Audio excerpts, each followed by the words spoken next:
So I was on Instagram the other day and I saw Tony Finau talking about a simple bunker technique that he uses. I think it's something that could benefit a lot of golfers. I'm going to show you what it is.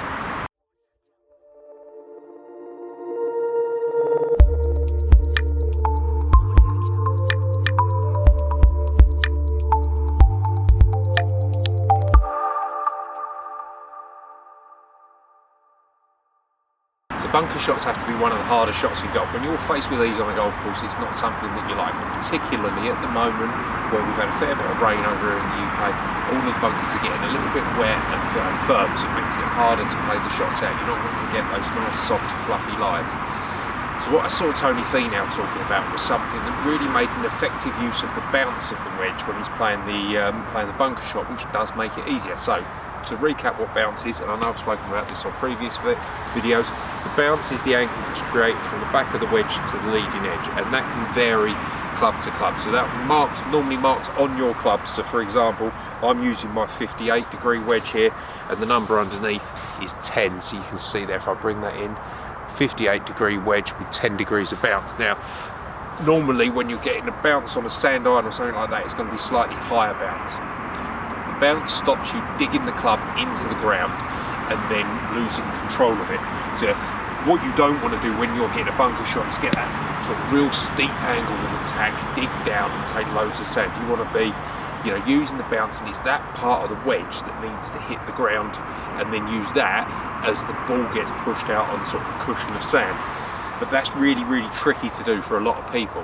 Now, what Tony Finau was talking about when he plays his bunker shots, I thought made it quite simple, something for you to understand, and made it easier to play.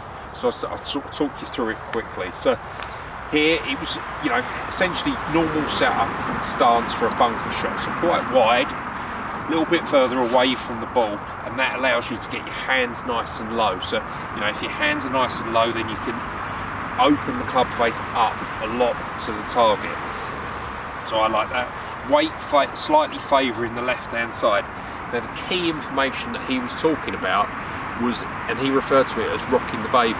So to stand there and imagine that you're holding a baby in your arm, and you want to rock it that way so that the palm is facing you, and then rock it that way so that the palm is facing you there.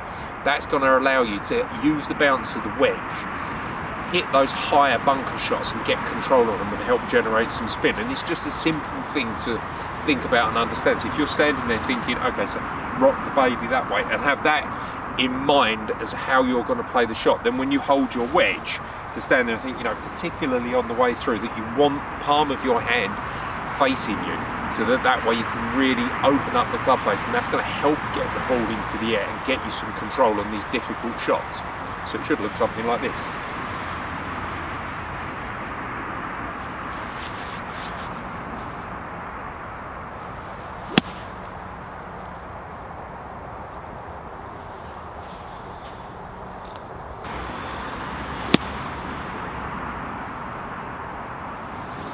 Yeah, so you can see there the sort of two shots that I played. The second shot was probably the better one, but they're both the same thing, really using the bounce, making sure that the club's not digging and getting buried into the sand, and then I'm able to get the ball up nice and high and nice and soft when it lands on the green. That's going to result in some better shots and definitely help your bunker play. So next time you're out, give that a go. Just remember, trying to get that sensation of rocking the baby. If you like that video and you want to know why you should never turn with your shoulders in your golf swing, make sure that you check that one out.